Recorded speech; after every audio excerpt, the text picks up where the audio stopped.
안녕하세요, 김필산입니다. 튜링 컴퓨터는 어떻게 계산을 수행합니까?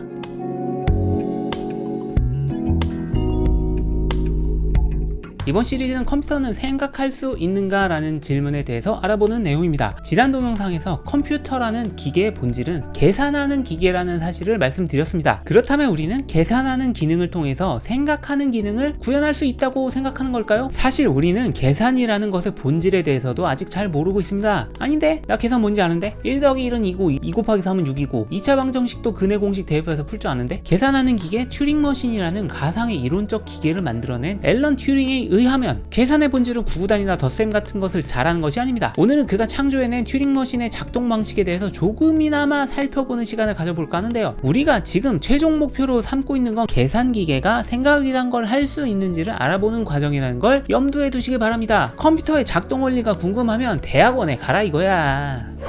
튜링 머신은 다음과 같은 구조로 이루어져 있습니다. 첫 번째, 끝없이 긴 테이프가 있고 거기에는 영인 아이디 끝없이 써 있습니다. 두 번째, 한 번에 테이프 한 칸을 읽는 스캐너가 있는데 스캐너는 테이프의 숫자를 읽은 후 숫자를 바꿀 수 있고 오른쪽 또는 왼쪽으로 이동할 수 있습니다. 그리고 스캐너에 문자가 표시되어 있습니다. 이 문자는 스캐너의 상태를 나타내는데요. 어떨 때는 상태가 변하기도 합니다. 이게 튜링 머신의 끝입니다. 야, 끝이라고? 네가 뭐 사이버펑크 2077 돌릴 수 있다고 하지 않았냐? 튜링 머신이 현존 컴퓨터랑 기능상으로 똑같다며.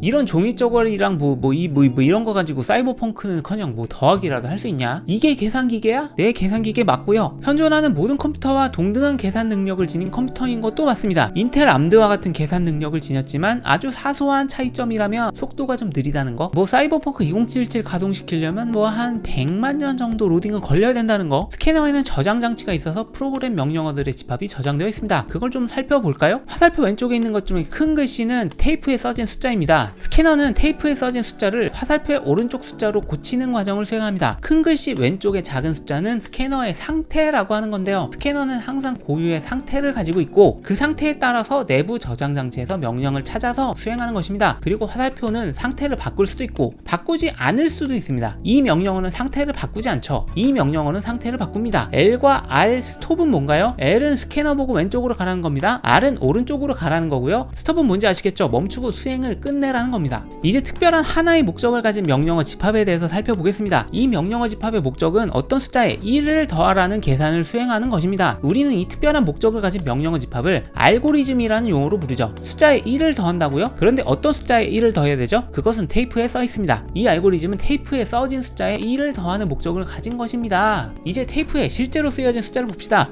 이 테이프에는 0 또는 1밖에 쓰여져 있지 않군요. 좀 자세히 말해보자면 처음부터 끝까지 무한대로 이어진 0밖에 없는 테이프에 고작 5개의 1의 연속으로 이루어져 있습니다. 그리고 A의 상태를 가진 스캐너는 이 자리에서 시작합니다. A의 상태의 스캐너가 이제 0을 읽었습니다. 그럼 명령어를 찾아볼까요? 첫 번째 명령어는 A 상태 그대로 두고 테이프의 0도 0으로 그냥 두고 단지 오른쪽으로 이동하라고만 지시합니다. 시키는 대로 해보죠. 다음에는 어떤 일이 일어날지 아시겠습니까? 한 번 더 오른쪽으로 이동합니다. 한 번 더 그리고 스캐너는 처음으로 1을 만났습니다. 상태 A의 스캐너가 1을 만났을 때 스캐너는 상태 B로 변경됩니다. 그러나 테이프의 1은 바꾸지 않습니다. 스캐너는 또 다시 오른쪽으로 이동합니다. 아니, 이 스캐너가 하는 일이 뭐지? 상태 B에도 역시 스캐너는 아무것도 하지 않고 오른쪽으로 이동합니다. 이제 드디어 스캐너는 B의 상태에서 0을 만났습니다. 생전 처음으로 스캐너가 할 일이 생겼죠. 이제 0을 1로 바꾸고 멈춥니다. 우리가 뭘 했죠? 그냥 1의 연쇄 마지막에 1을 갖다 붙인 거 아닌가요? 뭐 그렇죠. 근데 다르게 생각할 수도 있지 않나요? 우리는 5 플러스 1은 6이라는 계산을 수행한 것입니다. 고작 테이프와 스캐너로요. 시시하다고요? 아닙니다. 우리는 알고리즘을 다르게 짤 수 있습니다. 우리가 했던 거 원래 숫자인 5를 없애고 6을 만들었잖아요. 알고리즘을 좀 더 발전시키면 5를 보존하면서 오른쪽에 6이라는 답을 출력하도록 할 수 있습니다. 1만 더하는 게 시시하다고요? 0으로 띄어진 두 개의 숫자를 더한 값을 오른쪽에 출력하도록 할 수도 있죠. 곱하기는 가능하냐고요? 가능합니다. 이 정도가 가능하면 실질적으로는 현대 컴퓨터가 할 수 있는 거는 다 가능하다는 얘기거든요. 야, 이게 이렇게 가능하면 저것도 가능하고 뭐 저게 가능하면 요것도 가능하고 이딴 식이면 뭐 사람이 할 수 있는 생각하는 것처럼 기계도 생각하는 게 가능하다고 퉁쳐버리는 거 아니냐? 그렇지 않습니다. 사실 튜링 머신이란 컴퓨터고 컴퓨터는 계산하는 기계다라는 이야기에서 잘 와닿지 않는 부분이 있을 거라고 봅니다. 그럼 계산이 아닌 거는 뭐냐 하는 질문인데요. 컴퓨터가 모든 계산을 할 수 있다면 그렇다면 컴퓨터가 할 수 없는 것은 무엇인가? 그것은 계산인가? 컴퓨터가 할 수 없는 것은 계산이 아닌 것인가? 분명히 컴퓨터 튜링 머신이 할 수 없는 일이 있습니다. 그것이 바로 앨런 튜링이 1936년에 튜링 머신이라는 엄청난 개념을 만들면서까지 반증하려고 한 힐베르트의 결정 결정 문제와 관련된 문제입니다. 다음 시간에 이 힐베르트의 결정 문제와 앨런 튜링의 반증법에 대해서 살펴보도록 할 것입니다. 잊지 마세요. 우리의 목표는 계산하는 기계가 생각하는 기계가 될 수 있을까? 입니다. 감사합니다. 김필산이었습니다.